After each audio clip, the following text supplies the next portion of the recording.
eh, s- himpunan bagian dari suatu grup itu merupakan grup ya. Itu bisa dilakukan dengan yang pertama dengan menggunakan definisi subgrup, yang kedua dengan menggunakan tes subgrup satu tahap. Jadi hanya satu tahap saja. Satu tahapnya seperti apa? Yaitu dengan menunjukkan bahwa untuk A, B di H, di himpunan bagian H tadi, untuk setiap A dan B di H, maka AB inversenya juga di H. Jadi hanya satu tahap saja yang dilakukan untuk menunjukkan bahwa H yang merupakan himpunan bagian atau subset yang tidak kosong dari grup G itu merupakan grup. Jadi cuma satu tahap saja yang ditunjukkan. Jadi untuk setiap AB di H, maka AB inversenya juga di H. Nah, jadi itu dinamakan tes subgrup satu tahap. Ini AB inverse ini notasi untuk yang perkalian, operasi perkalian. Kalau operasinya penjumlahan, biasanya kita menggunakan tanda A minus B gitu ya. Tapi maksudnya sama. Jadi kalau B itu di H, maka B inverse juga di H. Nah, kalau B inverse setelah operasinya penjumlahan, biasanya kita sebut sebagai minus B. Ya, minus B itu maksudnya inverse dari B terhadap operasi penjumlahan. Ya, nah ini untuk yang tes subgrup satu tahap. Nah, waktu itu sudah saya eh, apa jelaskan juga bagaimana membuktikan tes subgrup satu tahap tadi. Nah, karena ketika kita membicarakan tes subgrup satu tahap ini, kita sudah memahami definisi dari subgrup, ya, definisi dari subgrup. Sehingga ketika diberikan teorema, maka cara membuktikannya adalah dengan menggunakan definisi dari subgrup. Nah, tadi definisi subgrup itu dikatakan bahwa suatu subset tak kosong dari suatu grup, dia disebut grup kalau dia sendiri juga grup gitu ya. Nah, itu yang berdasarkan definisi. Nah, untuk menunjukkan suatu subset atau himpunan bagian dari suatu grup itu grup, maka kita perlu menunjukkan empat persyaratan, ya, empat persyaratan. Sebenarnya hanya tiga persyaratan menurut definisi dari grup itu hanya tiga, cuma ditambahkan satu lagi dari definisi operasi biner. Jadi kita punya empat sifat yang harus kita tunjukkan agar kita bisa mengetahui apakah subset tak kosong dari suatu grup itu merupakan subgrup. Nah, empat sifat yang harus dibuktikan itu yaitu adalah bahwa H itu mempunyai elemen identitas, ya. H mempunyai elemen identitas. Nah, biasanya di sini itu yang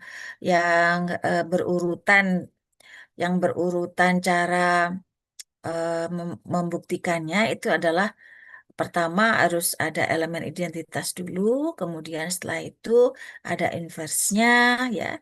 Nah, kemudian kalau untuk yang tertutup sama asosiatif itu bisa tidak berurutan, ya. Nah, di sini seperti pada contoh ini, sifat asosiatifnya itu ditunjukkan lebih dahulu, kemudian identitas, kemudian ini inverse. Nah, ini berdasarkan sifat dari grup ya. Nah, sementara untuk sifat dari operasi biner itu ditunjukkan pada bukti yang terakhir, yaitu dia tertutup terhadap operasi di H. Ya. Nah, di sini untuk yang bukti yang pertama, yang untuk menunjukkan bahwa dia asosiatif, karena operasi di H itu sama dengan di G, ya. Karena H itu adalah subset dari G, maka supaya dia menjadi eh, subgrup, maka operasinya harus sama, ya. Operasinya harus sama. Nah, kalau G-nya misalnya operasi di G adalah perkalian, maka subset H-nya juga operasinya harus perkalian supaya dia mempunyai sifat yang sama, sifat asosiatif ya. Nah, sebagai contoh, kalau misalnya eh, suatu subset dari suatu grup itu operasinya tidak sama, maka kita tidak bisa mengatakan bahwa subset tersebut adalah subgroup. Nah, sebagai contoh, misalnya, eh, bentar.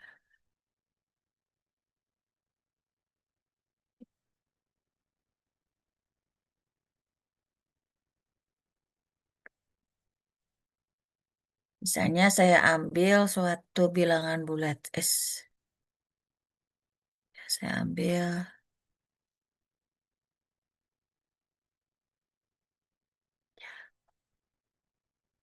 misalkan saya ambil bilangan bulat Z, gitu ya. Ambil bilangan bulat Z, misalnya, eh ini ada -2, kemudian -1, 0, 1, 2, ya, dan seterusnya. Ya. Nah, ini adalah himpunan bilangan bulat. Nah, kita sudah bahas juga ini di awal bahwa himpunan bilangan bulat Z itu juga merupakan suatu grup ya terhadap operasi penjumlahan.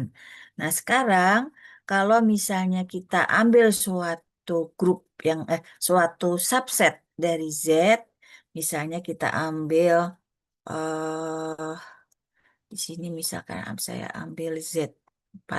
Z4 itu merupakan eh apa, ya, elemen dari Z4 terhadap penjumlahan itu apa saja?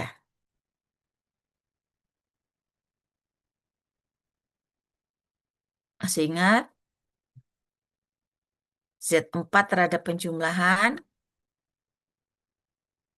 ya, 0, 1, oke, 0, 1, 2, 3. Ya, oke, ya. Nah, kalau kita lihat dari bentuk Z dan Z4, kita lihat bahwa himpunan Z4 ini itu anggotanya merupakan himpunan bagian dari Z, ya. 0123 itu ada juga di Z, ya. Tetapi di sini Z meskipun dia himpunannya elemennya itu merupakan eh, bagian dari Z, tetapi Z4 itu bukan eh, subgrup dari Z. Kenapa? Karena beda operasinya. Kalau di sini tadi saya sebutkan itu operasinya adalah penjumlahan, ya. Di penjumlahan operasi untuk Z, sementara di Z4 itu adalah operasinya adalah penjumlahan tetapi modulo, ada modulunya, yaitu penjumlahan modulo 4. Berarti di sini operasinya beda, yang satu operasinya penjumlahan saja, yang satu operasinya penjumlahan modulo 4. Nah, karena operasinya berbeda, maka kita tidak bisa menyatakan bahwa Z4 itu adalah subgrup dari Z.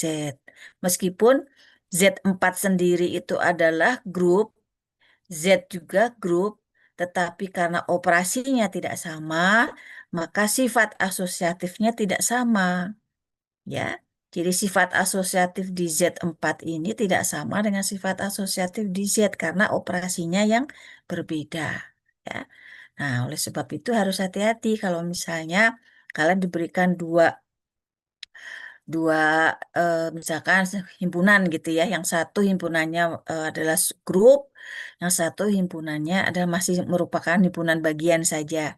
Nah, kalau diminta untuk membuktikan bahwa eh, subset tersebut itu adalah grup dari himpunan yang satu itu, nah harus dicek dulu operasinya sama atau tidak.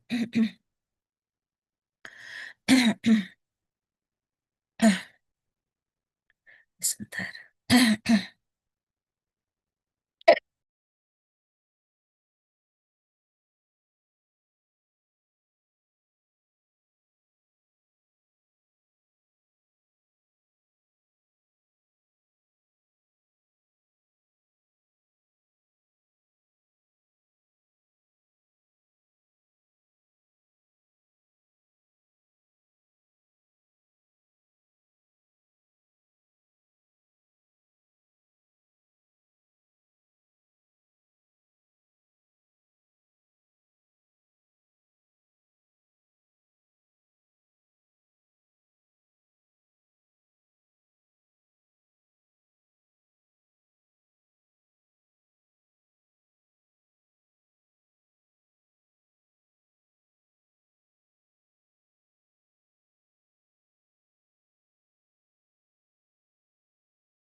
Oh, sebentar.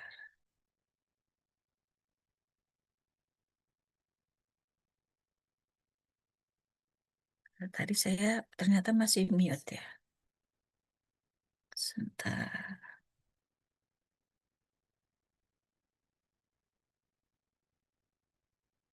Oke. Eh, ya, ya. Oke, jadi eh, tadi yang sudah saya sebutkan yaitu terkait dengan himpunan Z atau grup Z dan grup Z4 sama-sama terhadap operasi penjumlahan, ya. Tetapi Z4 itu bukan subgrup dari Z, ya. Nah, karena operasinya tidak sama, ya. Meskipun masing-masing berlaku sifat asosiatif masing-masing, tetapi Z4-nya bukan subgrup karena beda operasinya, tentu tentunya sifat asosiatifnya juga berbeda begitu ya. Jadi itu membuktikan untuk sifat yang pertama tentang asosiatif berdasarkan definisi sifat asosiatif dari subgrup berdasarkan definisi dari subgrup. Nah, sifat yang kedua yang perlu kita tunjukkan adalah bahwa di dalam subset H itu dia harus mempunyai elemen identitas, yaitu harus ada elemen identitas di H. Kenapa ini harus harus ada di elemen H? Karena kalau identitasnya ada, maka kita bisa menunjukkan nantinya ada inversnya. Tetapi kalau tidak ada elemen identitas, sudah pasti bahwa inversnya itu tidak ada. Ya, karena operasi dari dua elemen yang saling inverse itu hasilnya adalah identitas. Jadi kalau tidak ada identitas, pasti tidak ada inverse, begitu ya. Nah, jadi yang pertama atau sifat yang kedua yang harus ditunjukkan itu adalah elemen identitasnya ada atau enggak. Nah, di sini berdasarkan apa penjelasan dari bukti teorema tes subgrup satu tahap ini, dimisalkan ya, dimisalkan bahwa A-nya. Jadi kan kalau H-nya tidak kosong, maka kita bisa mengambil sebarang X di H. Jadi kita bisa mengambil sebarang elemen di H. Karena H-nya kan tidak kosong, ya. Nah, sebarang bilangan itu misalnya yang ada cuman X, misalnya hanya satu aja ya. Hanya satu X di H, misalnya elemennya seperti itu. Kita bisa memisahkan X tadi sebagai A, dan juga X tadi juga sebagai B, gitu. Karena kan cuma satu ya. Cuma satu. Sementara kenapa harus diambil eh, A dan B-nya sama dengan X gitu ya. Karena kan kita mau menunjukkan ya, mau menunjukkan bahwa ada elemen identitas di sana. Nah, sementara untuk menunjukkan ada elemen identitas itu perlu dua elemen, yaitu X dan inversnya. Ya, X dan inversnya. Oleh sebab itu kita meng- menggunakan dua elemen A dan B, meskipun A dan B-nya sama, tidak apa-apa. Dan kita mau menunjukkan bahwa nanti itu ada sebenarnya gitu ya, bahwa di situ tuh ada identitas. Karena kalau kita operasikan eh, A ya dan inverse dari B ya, A dan inverse dari B, yaitu A-nya adalah X, inverse dari B X inverse. Nah, ini tuh kalau kita operasikan hasilnya adalah E, ya. Hasilnya adalah E atau bisa juga dibalik. Jadi E tadi elemen identitas itu bisa dinyatakan sebagai X operasi X inverse ya, X operasi X inverse. Nah, X tadi sudah dimisalkan sebagai A, X inverse kita misalkan sebagai B. Nah, ternyata ini tadi, AB inverse tadi itu ada di teorema tadi sebagai syarat dari teoremanya. Syarat perlunya tadi itu bahwa H itu adalah subgrup dari G jika AB inversenya ada di H untuk setiap AB di H. Atau bisa juga kita balik. Jika AB inversenya di H untuk setiap A dan B di H, maka H itu adalah subgrup dari G, gitu ya. Jadi AB inverse itu adalah syarat perlu. syarat perlu di eh, H, ya, syarat perlu untuk teorema ini. Jadi kita tunjukkan dulu AB inversnya itu ada atau enggak. Kalau dia ada, berarti H-nya adalah subgrup dari G. Gitu ya. Jadi kita tunjukkan dulu bahwa AB inversnya ada di H. Bagaimana cara menunjukkannya? Ya kita ambil tadi X-nya sebagai A dan X inverse-nya sebagai B inverse, ya. Sehingga ternyata X kalikan X inverse itu sama dengan E. Nah, kalau AB inverse-nya di H, maka E-nya juga ada di H. Artinya di H itu ada elemen identitas. Ya, itu sifat yang kedua terpenuhi. Ya, kemudian untuk sifat yang ketiga yaitu kita harus menunjukkan bahwa untuk setiap elemen X di H, maka inverse-nya juga ada di H. Nah, untuk menunjukkan suatu inverse, kita perlu menggunakan elemen identitas E. Nah, elemen identitas E ini itu kita misalkan sebagai A. Ya, kemudian karena tadi kan ada di H tadi sudah ada X, ya, sudah ada X, kemudian sudah ada E-nya juga, ya. Jadi kita bisa memisalkan A-nya sama dengan E dan B-nya sama dengan X. Nah, X inverse-nya seperti apa? X inverse-nya itu bisa kita tuliskan sebagai E kali X inverse. X inverse-nya tadi apa? Itu adalah B inverse. Nah, berarti AB inverse-nya karena tadi eh, syarat perlunya adalah jika AB inverse-nya ada di H, maka H-nya adalah subgrup tadi, ya. Nah, sekarang sifat ketiganya, karena AB inverse ada di H, sementara AB inverse-nya adalah X inverse, maka kita bisa simpulkan di H itu untuk setiap X di H, dia mempunyai inverse, ya. Oleh sebab itu, tiga sifat dari grup sudah terpenuhi. Yang pertama, dia mempunyai sifat asosiatif. Yang kedua, dia mempunyai elemen identitas E. Dan juga yang ketiga, dia di setiap elemennya ada inverse-nya.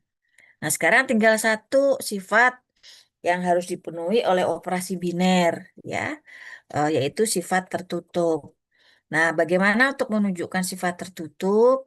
Yaitu kalau kita mengambil elemen sebarang di H, maka hasil operasinya juga harus tetap di H.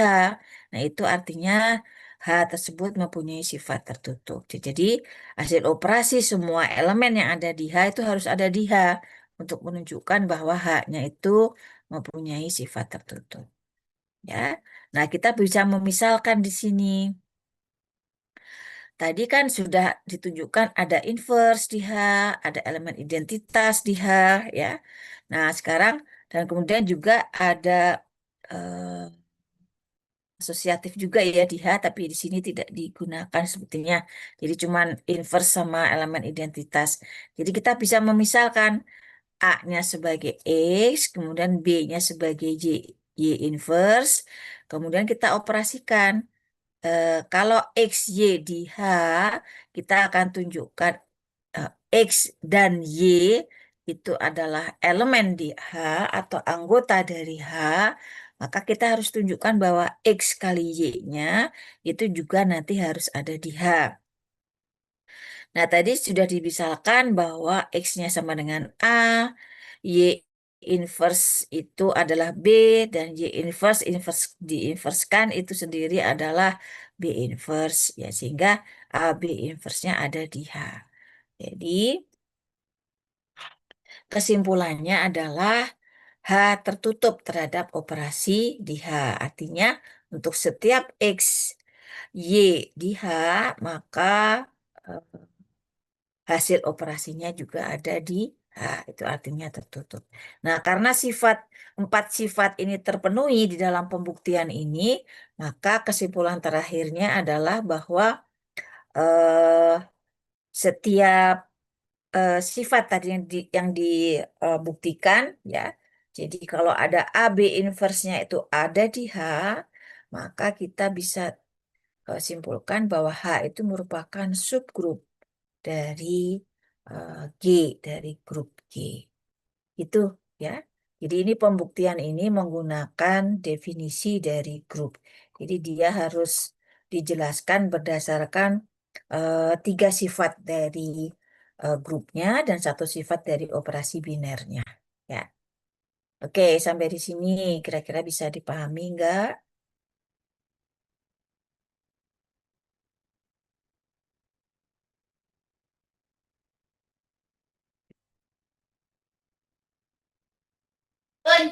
Dikit, Bu. Bisa ya, oke.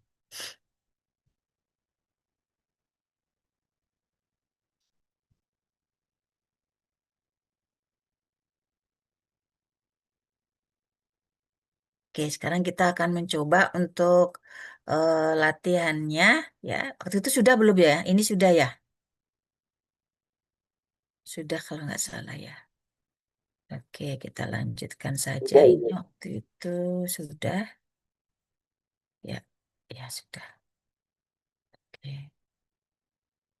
Nah, kalau tadi satu tahap saja untuk tes subgrupnya, yaitu untuk setiap A, B, D, H yang tadi itu ya, tes satu tahap.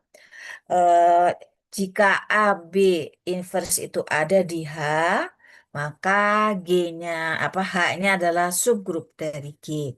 Itu satu saja yang dibuktikan, ditunjukkan. Nah, untuk tes subgrup dua tahap, ini ada dua yang harus ditunjukkan. Ya, bunyi dari teoremanya adalah sama. Pertamanya, H-nya itu harus subset tak kosong dari suatu grup G. Ya, subset tak kosong. Jadi, misalnya kalau kemarin ketika membahas tentang subgrup trivial dan non-trivial, waktu kemarin itu eh, karena untuk menjadi calon grup, dia harus subsetnya tak kosong. Jadi kalau misalnya suatu grup itu mempunyai 4 anggota, harusnya dia mempunyai 2 pangkat 4 atau 16 subset. Harusnya mempunyai 16 subset. Tetapi dari 16 subset itu ada satu himpunan atau satu subset yang kosong, himpunan kosong. Sebab itu dia dihilangkan ya karena dia pasti bukan calon dari grup. Oleh sebab itu, untuk subset tak kosong dari suatu himpunan, eh, untuk bisa dinyatakan dia calon dari subgrup, maka dia harus dihilangkan tuh subset yang kosongnya tadi. Ya. Oke, nah sekarang H adalah subgrup dari G. Jika A, B-nya ada di H, untuk setiap A dan B itu elemen di H, atau dengan kata lain bahwa H itu tertutup terhadap operasi perkalian. Dan A inversnya merupakan elemen dari H untuk setiap A di H. Artinya dia tertutup terhadap pengambilan inverse-inversenya. Jadi ada dua di sini yang harus kita tunjukkan dua tahap itu. Ya, dua tahap bahwa dia pertama tertutup terhadap operasinya, ya. Jadi untuk setiap A, B di H, maka hasil operasinya harus ada di H. Itu tahap satunya. Tahap keduanya, untuk setiap A di H, maka A inversenya ada di H. Ya. Jadi ada dua tahap yang harus kita tunjukkan. Yang pertama adalah ini tahap ini, yang kedua ini adalah tahap ini. Ya. Nah, ini adalah tes subgrup dua tahap. Ya, jadi yang pertama kita tunjukkan dia tertutup terhadap operasinya. Yang kedua dia tertutup terhadap inversnya, pengambilan inversnya. Nah, kalau yang tadi untuk tes subgrup satu tahap, cuma satu saja yang ditunjukkan. Ya, cuma satu saja yang ditunjukkan. Sebentar. Yaitu hanya yang ini saja, hanya AB inversnya. Untuk setiap AB di H, AB inversnya ada di H. Ini cuma satu saja yang harus kita tunjukkan untuk tes subgrup satu tahap, ya. Sementara untuk yang tes subgrup dua tahap tadi itu ada dua yang kita tunjukkan, yaitu yang pertama adalah eh, untuk setiap A, B di H, maka hasil operasinya harus di H, ya.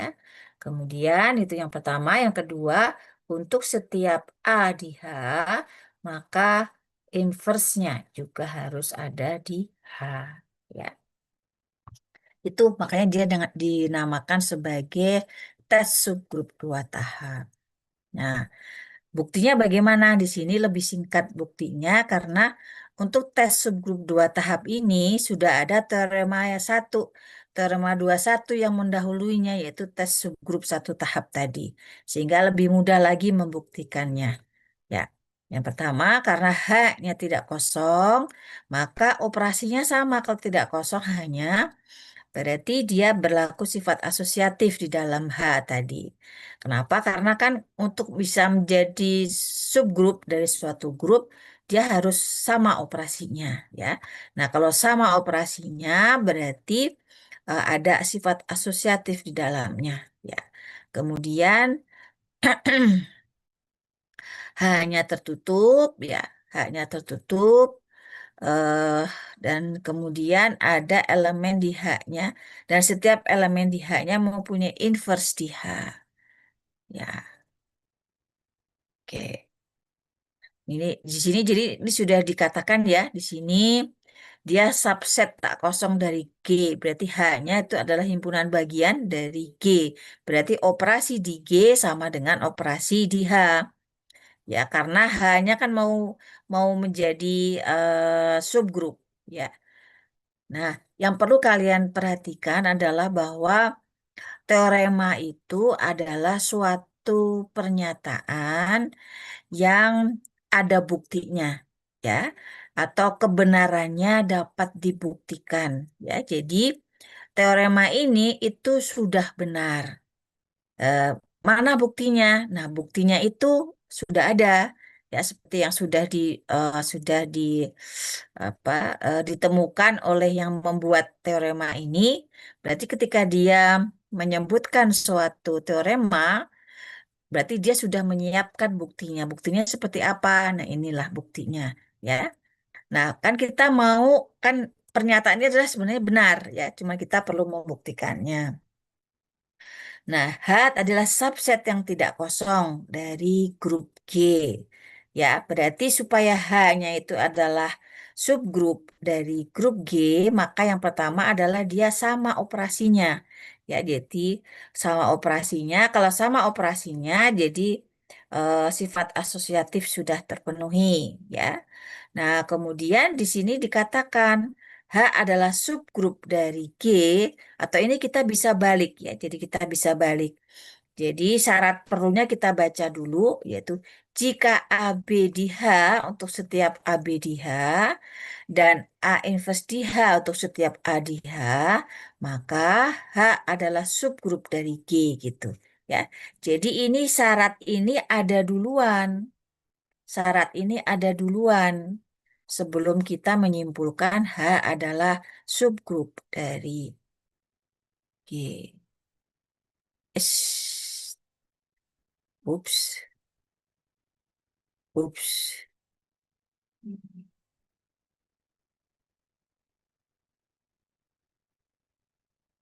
Jadi gitu ya.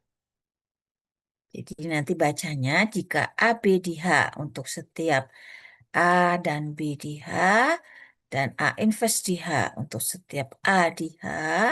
Kalau dua syarat ini ada di dalam suatu eh, s- subset H, maka H dikatakan subgrup dari G. Jadi ini syarat syarat perlunya itu ada duluan, baru kita menyimpulkan H-nya adalah subgrup.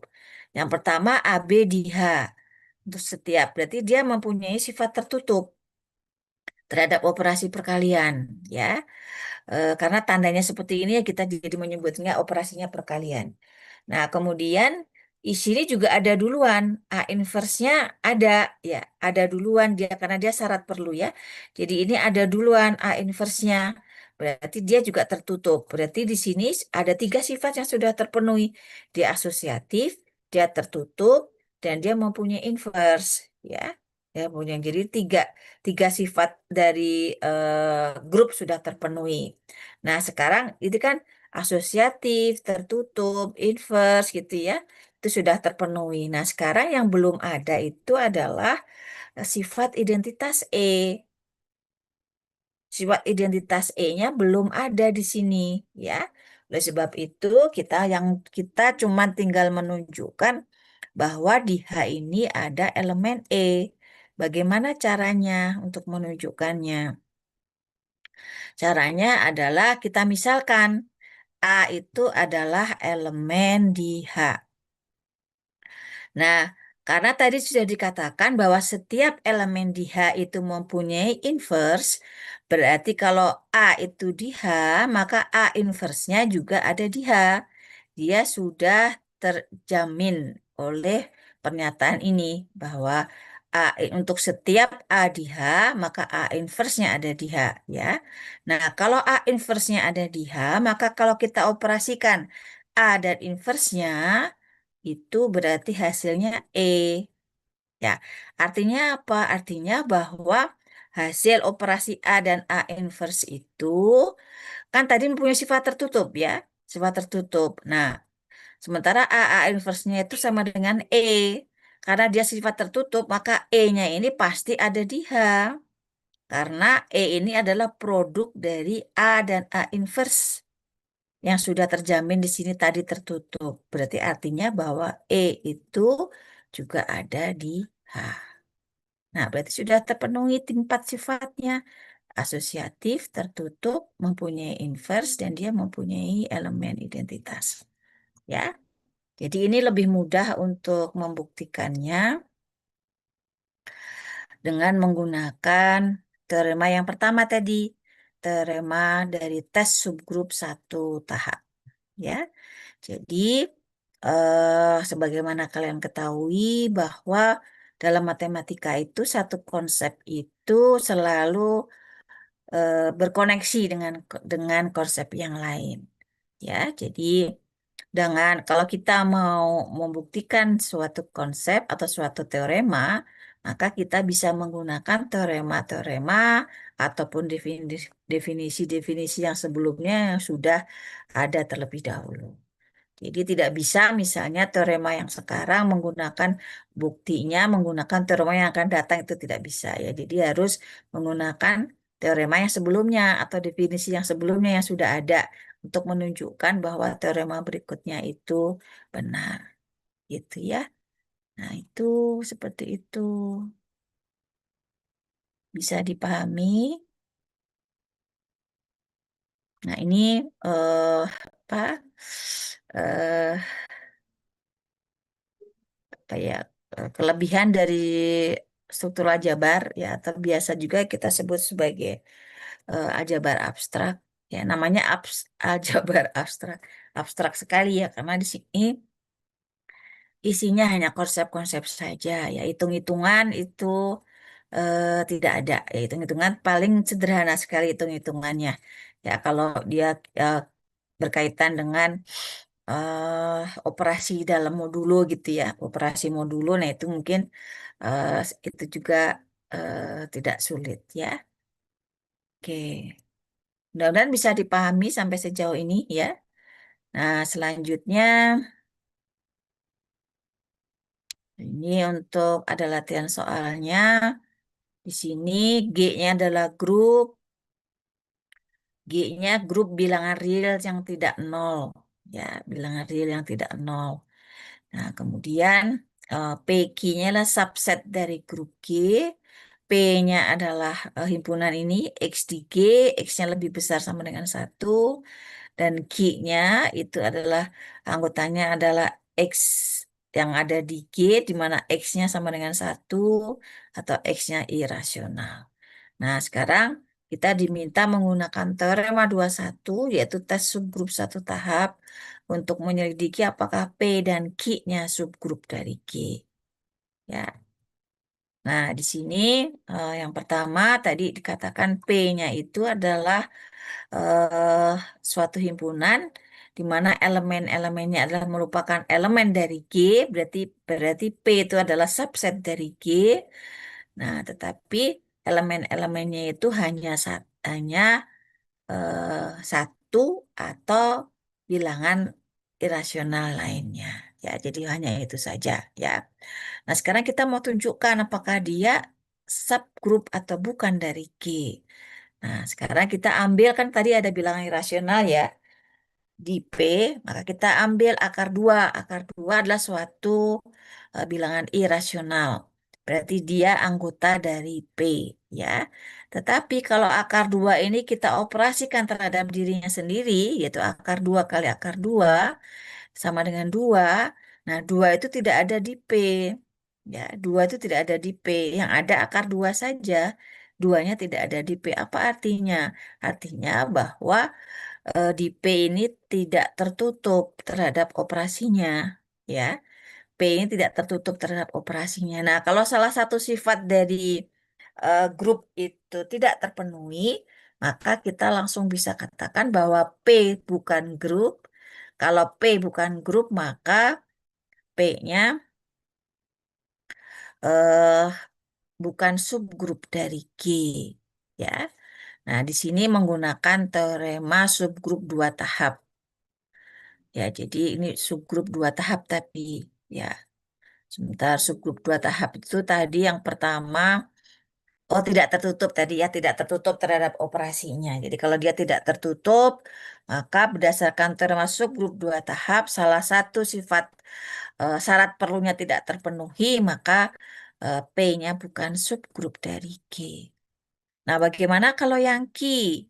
Ya, key-nya itu anggotanya diambil dari G, ya. Jadi semua anggota key itu adalah anggota dari G. Jadi key adalah subset dari G atau himpunan bagian dari G, tetapi yang anggotanya hanya yang lebih besar sama dengan satu saja, ya. Nah, kemudian kita mau cek. Kita ambil sebarang elemen X yang lebih besar sama dengan satu. Kita ambil 2 ya. 2 lebih besar dari satu, maka dia adalah anggota Q. Nah, tapi kita lihat 2 inverse, ya 2 inverse itu bukan anggota Q. Ya, karena kalau kita lihat 2 inverse, kalau ini P-nya tadi apa? G-nya tadi apa? Bilangan real tidak nol. Bilangan real tidak nol. Ya, jadi kalau 2 inverse kan bisa kita tulis sebagai setengah ya. Setengah kan bilangan real. Nah, tapi setengah itu bukan anggota Q karena setengah itu kan lebih kecil dari satu. Berarti dia bukan anggota Q. Nah, berdasarkan teorema subgrup dua tahap yang sifat yang kedua, yaitu bahwa untuk setiap A di G, A inverse-nya ada di G, maka ini tidak terpenuhi ini syarat perlu dua inverse-nya tidak di G itu tidak terpenuhi. Jadi kita bisa simpulkan bahwa Q-nya bukan subgrup dari G. Ya, jadi seperti itu untuk eh, membuktikan ya, untuk membuktikan P dan Q-nya bukan subgrup, kita bisa menggunakan teorema subgrup dua tahap. Oke, nah sekarang ada lebih jelas lagi di sini, lebih simpel. Kalau tadi kan kita menggunakan semua sifat ya, semua sifat subgrup, semua sifat grup gitu ya. Sekarang ada pengecualian. Kalau subgrup atau subsetnya itu adalah subset yang berhingga, maka kita tidak perlu menggunakan tes subgrup satu tahap, tes subgrup dua tahap untuk menunjukkan bahwa dia subgrup. Cukup kita eh, tunjukkan bahwa dia tertutup terhadap operasi di G, ya. Jadi H adalah subset berhingga tak kosong dari suatu grup G.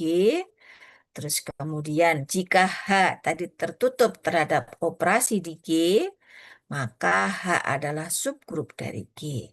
Nah, ini yang paling mudah kalau himpunannya merupakan himpunan yang berhingga. Ya, lebih mudah ya. Oleh sebab itu ketika saya menjelaskan tentang subgrup trivial, subgrup non-trivial, itu saya cukup menggunakan eh, apa tabel Kelly ya. Nah, tabel Kelly, jadi kalau misalnya ini misalkan eh saya ambil misalkan Z4 ya. Z4 itu misalkan untuk operasi penjumlahan ya 1, 2, 3 misalnya ya.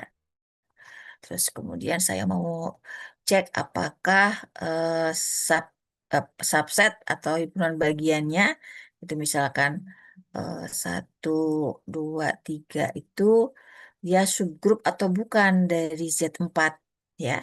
Nah, jadi di sini penjumlahan kalau Z4 itu berarti dia grup terhadap penjumlahan ya. Jadi saya akan coba eh, hanya menggunakan tabel Kelly, saya hanya mau mengecek dia tertutup atau tidak.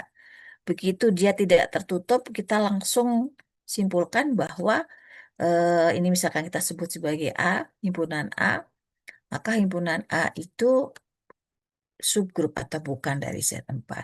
Kita ini kalau penjumlahan ya, oh sebentar, ini penjumlahan berarti ada nol harusnya. Ya, nol, ini satu, 0, 1, 2 aja lah. Ya, ini nol, ini satu, ini dua. Nah, karena kalau untuk penjumlahan identitasnya adalah nol, ya jadi kita akan mengambil himpunan yang eh, apa ada elemen identitasnya di dalamnya, ya untuk sebagai calon dari subgroup. Jadi ini misalkan seperti ini. Jadi ini kita jumlahkan seperti ini, ya. Ini juga kita jumlahkan. 1 tambah 1, 2, 2 tambah 2 4, 4 berarti 0. Ya, ini 2, tambah 1, 3 ya. Benar nggak? 1 tambah 2, 3 ya. Nah, nanti. 1, ya. 1 ditambah 2, 3. Nah, 3 ini kan tidak ada di A. Berarti ini tidak tertutup. Ya.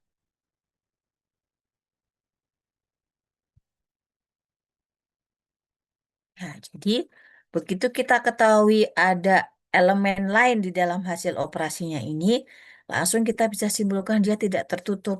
Nah, kalau dia tidak tertutup, langsung dengan menggunakan tes subgrup berhingga ini, kita bisa simpulkan bahwa A yang merupakan subset dari Z4 itu bukan subgrup dari Z4 karena tidak memenuhi sifat tertutup berdasarkan tes subgrup berhingga.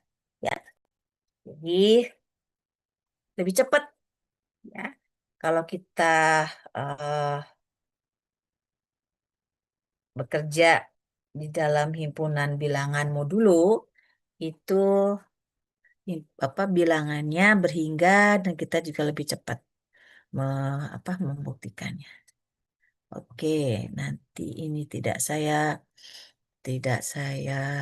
apa jelaskan buktinya ya.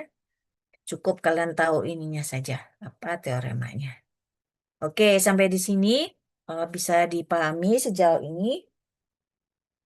Kalau nggak ini, kalau nggak paham, silakan ya silakan bertanya kalau tidak paham. Jadi mumpung saya masih bisa menjelaskan, akan saya jelaskan ya daripada nanti bingung sendiri ya. Jadi eh, lebih baik kalau tidak paham eh, ditanyakan saja. Ya, syukur-syukur kalau sekali saya menjelaskan semuanya paham, alhamdulillah ya. Oke,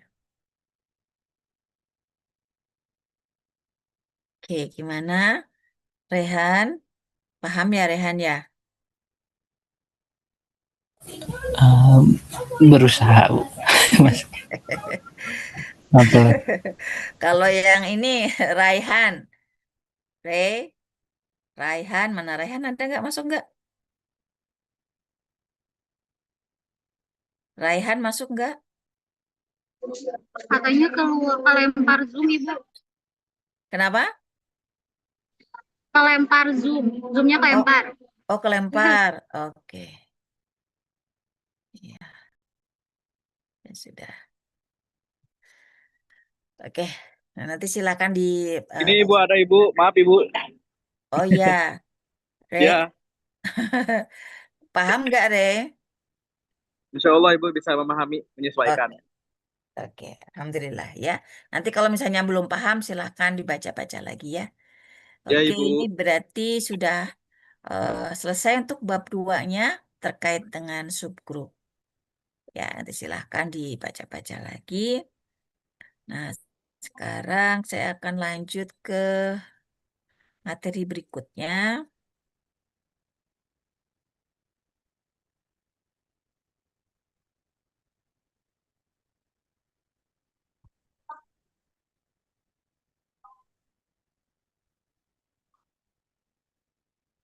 berapa persen?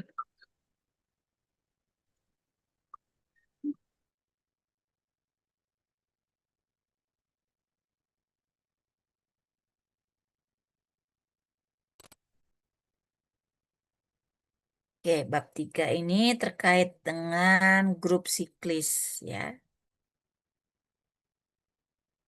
Oke, grup siklis. Jadi namanya siklis atau siklus ya. Kalau siklis atau siklus kan berarti dia berulang gitu ya, berulang, membentuk satu siklus, satu lingkaran gitu ya.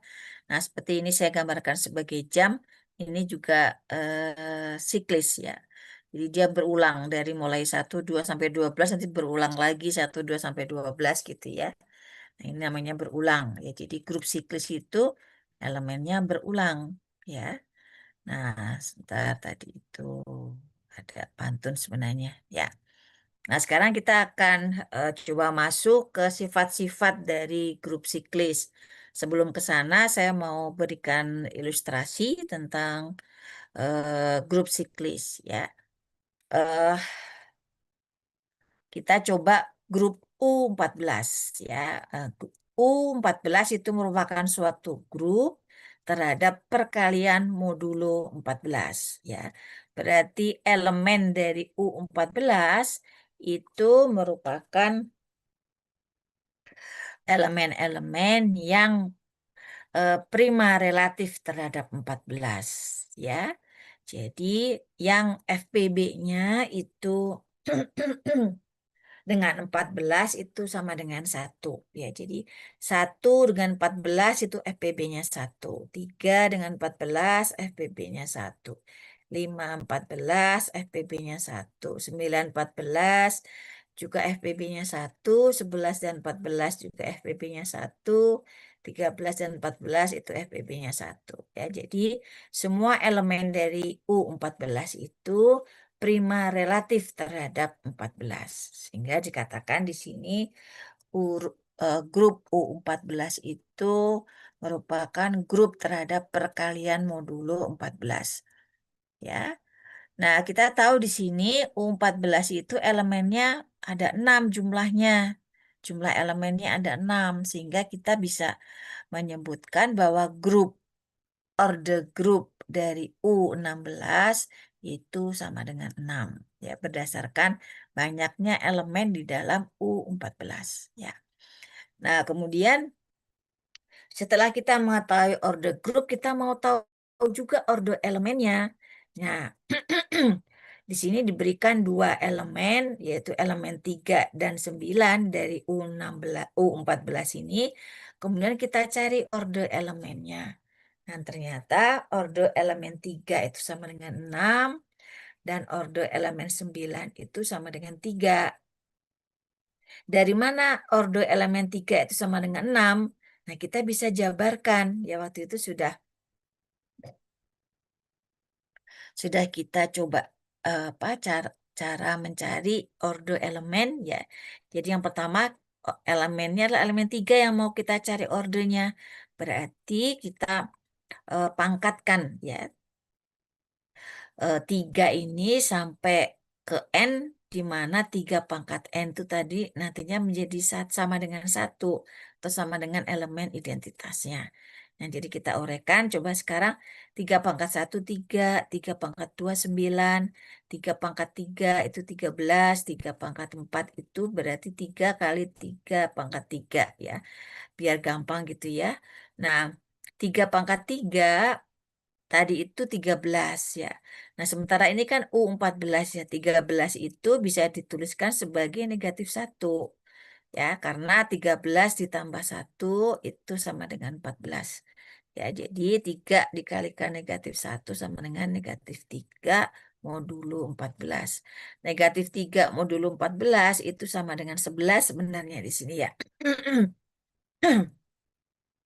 Oke, kemudian 3 pangkat 5 itu sama 3 kali 3 pangkat 4. 3 pangkat 4 negatif 3 sama dengan negatif 9. Ya, kemudian ini modulo 14 ya. Negatif 9 itu supaya menjadi 14 dia harus ditambahkan 5. Jadi negatif 9 modulo 14 itu sama dengan 5. Nah, kemudian 3 pangkat 6 itu sama dengan 3 kali 3 pangkat 5 ya. 3 pangkat 5 tadi 5. Ya, jadi 3 kali 5, 15. 15 modulo 14 itu sama dengan 1. Ya, jadi di sini berhenti. Berarti di sini order dari elemen 3 itu sama dengan 6. Karena 3 pangkat 6 sama dengan 1. Di mana 1 adalah elemen identitasnya. Gitu ya. Nah, ini kalau kita teruskan, ya kita teruskan. Nanti ini kan tadi pangkatnya pangkat positif ya. 1, 2, 3, sampai pangkat 6 itu pangkat positif. Nah, sekarang kalau kita lanjutkan ya ke pangkat positif yang lainnya, maka kita akan dapat seperti ini hasilnya. Jadi tadi 3 pangkat 6 ya, sekarang 3 pangkat 7 itu juga sama dengan 3, 3 pangkat 8 sama dengan 9 dan seterusnya. Nah, sampai 3 pangkat 12 itu dia sama dengan 1. Berarti ini itu kembali lagi eh, jadi satu siklus gitu ya. Karena tadi ini kembali lagi sama dengan tadi. Eh, kan ini ya, 3, 9, 13. Kemudian negatif 3 nih biar ini sebentar. Negatif 3 itu bisa kita tulis sebagai 11. Ya, oke. Ini kenapa saya tulis negatif 3 supaya gampang nanti ngitungnya begitu ya. Karena kalau ini nanti saya pakai 11, nanti di sininya dikali kalau kita kali-kalikan semakin besar semakin besar. Ya, jadi ini kita buat yang lebih simpel saja menghitungnya. Kemudian kita pakai negatif 3 tadi, negatif 9 modulo 14 itu sama dengan 5. Ya, sama dengan 5. Karena 9 ditambah 5 sama dengan 14. Ya, jadi seperti ini. Jadi urutannya 3, 9, 13, 11, 5, 1. Ya. Oke, kemudian kalau kita lanjutkan tadi juga untuk pangkat positif yang lainnya juga sama 3, 9, 13, 11, 5, 1, seterusnya ya. Nah, nanti akan kembali lagi. Kalau kita pangkatkan 3 pangkat 13 itu akan balik lagi ke 3, 9, 13 gitu ya. Jadi setiap 6 bilangan nanti dia akan kembali lagi ke awal. Nah, demikian juga kalau pangkatnya kita lanjutkan ke pangkat negatif ya. Nah, di sini tadi kan 3 pangkat 1 ya, sekarang kita mundur. Kalau 3 pangkat 0 berapa? 3 pangkat 01, 3 pangkat negatif 1 adalah 5. Kenapa 5? Sebenarnya sih sepertiga ya. Kalau kita di perkalian kan tadi operasinya perkalian. Ya, jadi 3 inverse sama dengan 5 artinya apa? Artinya bahwa inverse dari 3 terhadap perkalian modulo 14 itu adalah 5. Ya. Sekali lagi, kenapa inverse dari 3 itu adalah 5? Karena kita eh sebentar. Salah. 3 inverse itu sama dengan 5 ya. Jadi karena apa? Karena 3 kali 5 itu sama dengan 15. Nah, karena 15 ini adalah modulo 14, ya, maka 15 modulo 14 itu sama dengan 1. Artinya apa? Perkalian dua elemen yang hasilnya sama dengan elemen identitas, maka salah satunya merupakan inverse dari yang lainnya.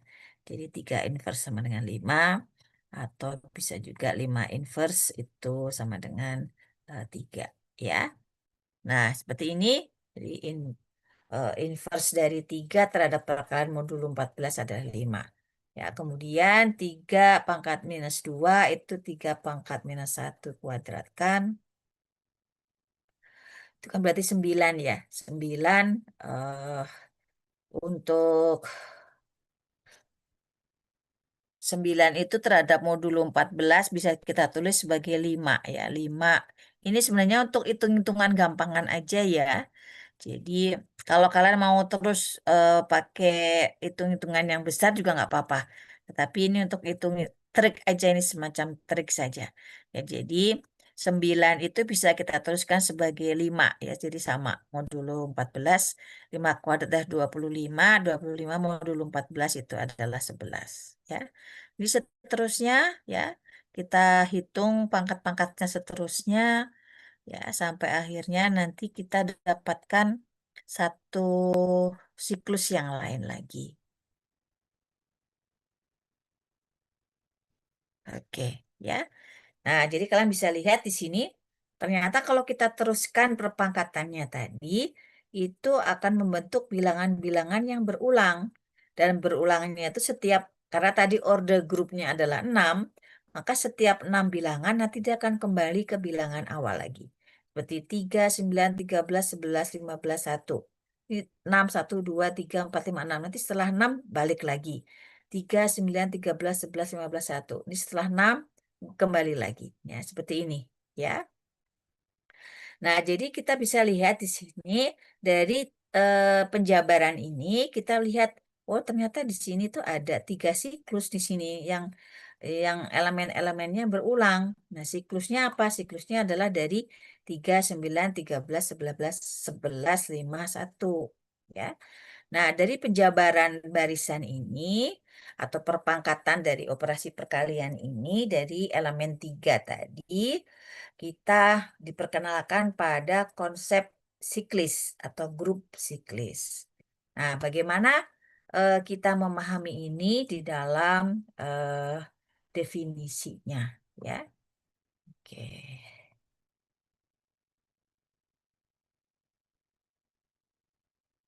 Oke, nah dari situ tadi, dari konsep tadi, dari ilustrasi ya, dari ilustrasi tadi kita bisa memahami pernyataan di dalam definisi ini. Ya, suatu grup G itu disebut grup siklis jika ada suatu elemen A di G sehingga G-nya itu nanti sama dengan eh, ini namanya kurung sudut A ya, kurung sudut A. Ya, G sama dengan kurung sudut A, di mana kurung sudut A ini itu menyatakan suatu himpunan di mana elemen-elemennya itu adalah A pangkat N dan N-nya adalah bilangan bulat, anggota bilangan bulat. Nah, elemen A tadi kita sebut sebagai generator dari grup G. Nah, kalau ada elemen eh, seperti ini, di mana G sama dengan kurung sudut A ini, A disebut generator, maka G itu disebut grup siklis yang dibangun oleh A. Ya, jadi artinya apa? Kurung sudut A ini itulah suatu himpunan ya, suatu himpunan. Nah, himpunan ini dia bisa menjadi sama dengan G, bisa juga dia anggotanya lebih kecil dari G atau lebih sedikit dari G. Nah, kalau subset-subset tadi itu sama dengan G, gitu ya, maka dikatakan A tadi itu adalah generator dari G. Dan G-nya disebut grup siklis yang dibangun oleh A. Ya, ini kalau A pangkat N ini untuk operasinya perkalian. Kalau operasinya penjumlahan, kita biasanya menuliskan N kali A, ya. Jadi di sini N-nya adalah bilangan bulat, ya. Jadi bisa positif, bisa nol, bisa negatif.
Ibu masih di mute, Ibu.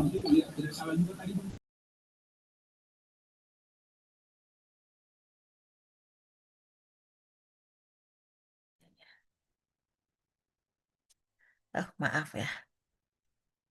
Maklum nih sudah tua nih sayanya nih.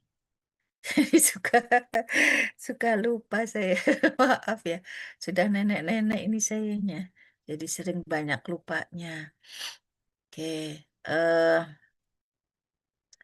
Ini ya, jadi tadi kita coba untuk bilangan himpunan bilangan bulat Z ya terhadap operasi penjumlahan biasa itu himpunannya seperti ini ya, himpunannya seperti ini. Nah, ini dari Z ini kita bisa membentuk banyak himpunan bagian, salah satunya satu Z. Kemudian juga bisa dua Z ya, dua Z itu berarti himpunannya yang genap semua ya, yang genap semua. Misalnya ada -4, -2, 0, 2, 4, dan seterusnya ya. Ini eh, apa? Termasuk himpunan bagian ya. Termasuk himpunan bagian dari Z ya. Kemudian eh, kita bisa uraikan lagi misalnya 3Z dan seterusnya ya. Nanti kita bisa lihat di antara himpunan bagian ini mana yang merupakan eh, grup ya terhadap operasi penjumlahan biasa nanti bisa dicek ya. Nah, sekarang kalau kita bicara himpunan bilang bulat Z kan banyak tuh anggotanya kan tak terhingga. Nah, sekarang kita coba perkecil. Ya, kita perkecil. Kita mau bicara tentang himpunan yang berhingga saja. Ya, kita himpunan yang berhingga saja. Nah, kita coba ambil Z3 di sini. Ya, Z3 kita coba ambil Z3-nya ya. Kalau Z3 terhadap operasi penjumlahan modulo 3 itu elemennya apa saja?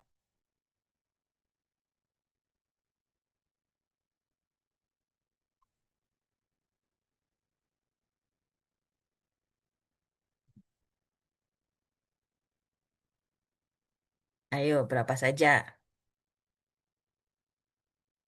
Kalau Z3 terhadap operasi penjumlahan modulo 3, Elemennya apa saja? Oke, 0, 1, 2. Oke. Nah, sekarang kita mau mencari tadi himpunan-himpunan yang isinya adalah elemen dari Z3.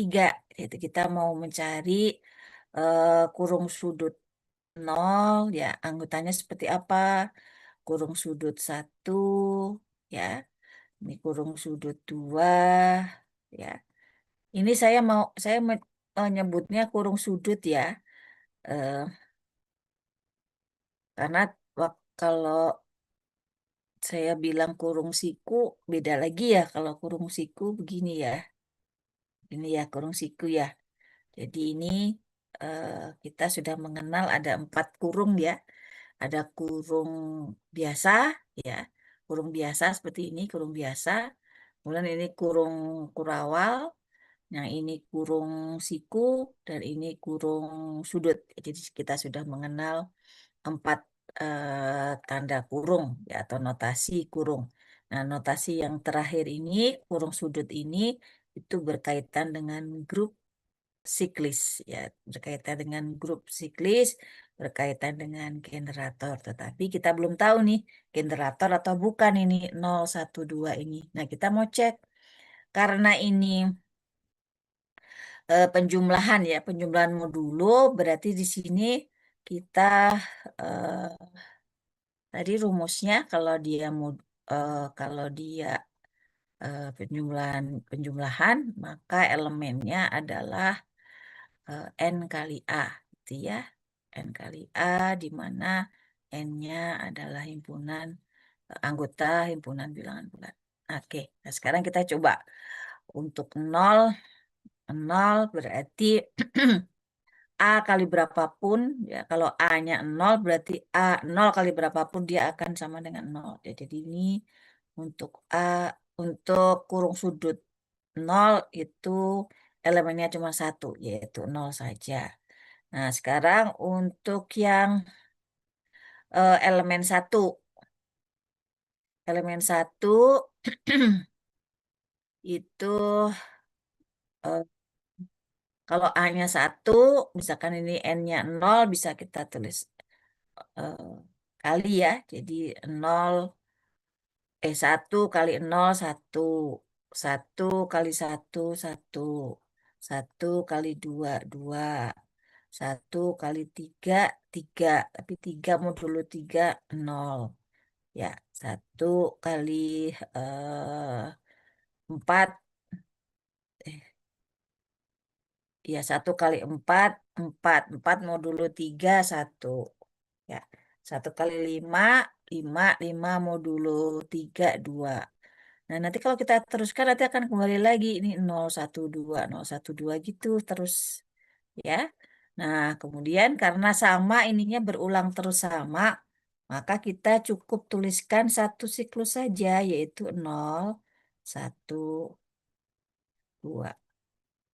Nah, ternyata kurung sudut satu ini elemennya itu sama dengan Z3 ya. Jadi dengan demikian kita bisa katakan bahwa Z3 itu sama dengan kurung sudut satu. Dengan kata lain, kita bisa menyebutkan satu itu adalah generator. Satu itu adalah generator dari eh, Z3. Dengan demikian, maka kita simpulkan bahwa Z3 itu adalah grup siklis. Grup siklis ya dengan apa eh, grup siklis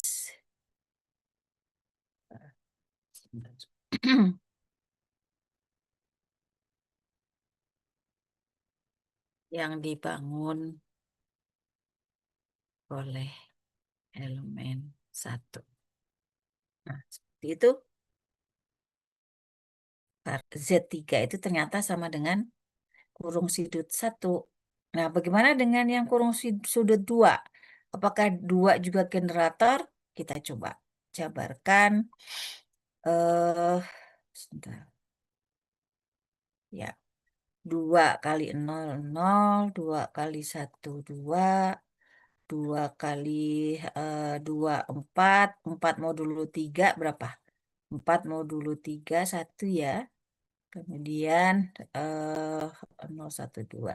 2 kali 3, 6, 6 modulo 3, dia 0.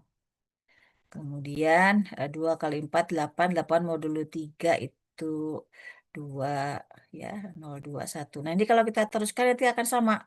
0, 2, 1, dan seterusnya. Ya.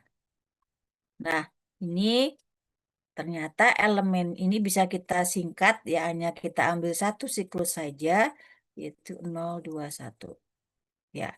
Nah, ternyata elemennya ini itu juga sama dengan elemen di Z3. Maka Z3 itu juga generatornya 2 juga merupakan generator dari Z3. Karena tadi memenuhi Z3 sama dengan kurung sudut 2 dan Z3 juga sama dengan kurung sudut 1.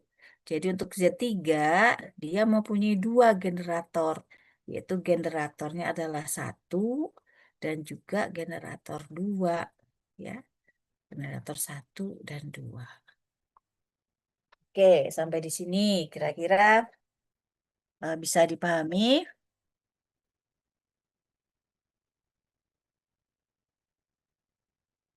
Bisa ya. Oke, kalau gitu untuk PR-nya ya, silakan kalian coba kerjakan di rumah nanti ya untuk kita bahas minggu depan ketika kita kuliah. Minggu depan teh sudah libur belum ya? Belum ya? Libur Lebaran Haji teh belum ya? Belum sih. Belum ya. Oke. Jadi nanti silakan dikerjakan ini untuk yang belum kita bahas di sini. Z5, Z7, Z4, Z6, Z8 ya. Coba kalian cari generator-generatornya. Oke. Ya, itu eh, untuk pengantar generator atau grup siklis. Oke, sebentar. Hmm, saya ini dulu ya. Eh,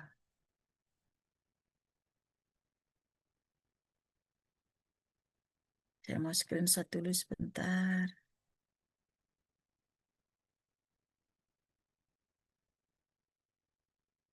Oke, sebentar. Hmm.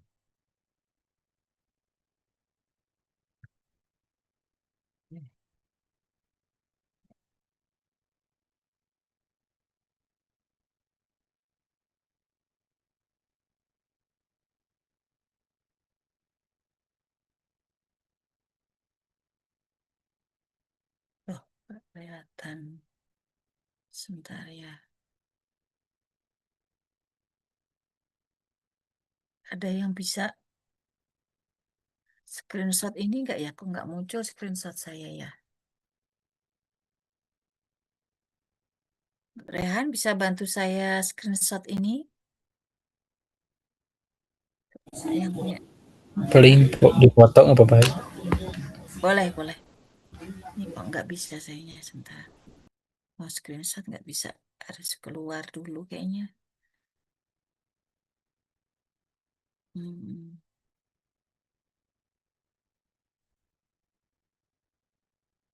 Nah ibu sama PowerPoint-nya kan ibu.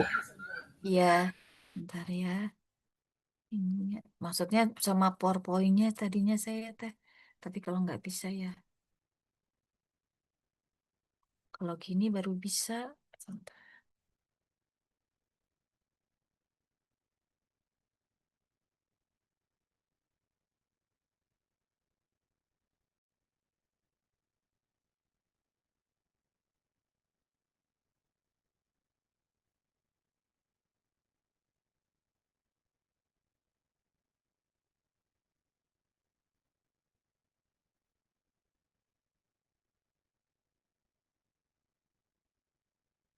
Oke, eh, itu saja ya untuk hari ini.